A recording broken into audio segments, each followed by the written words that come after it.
First thing you can do is disconnect. Just pull on the tab and pull the connector off.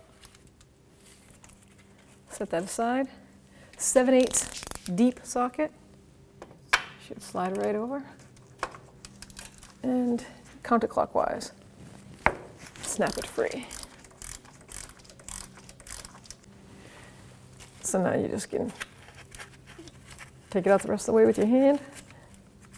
Fluid should not come out. The fluid should be below this point.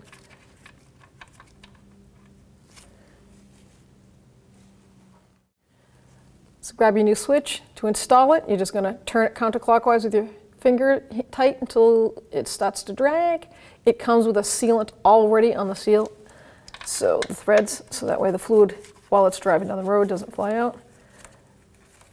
And then take our 7/8 socket and snug it up.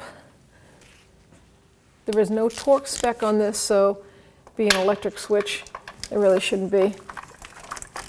So once it bottoms out, I would just turn an extra quarter turn and you should be all set.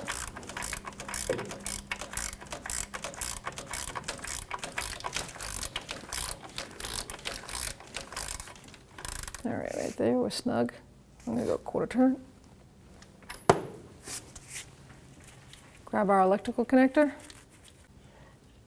And it stopped with the connector on the top, the lock part, so guide it in until it clicks.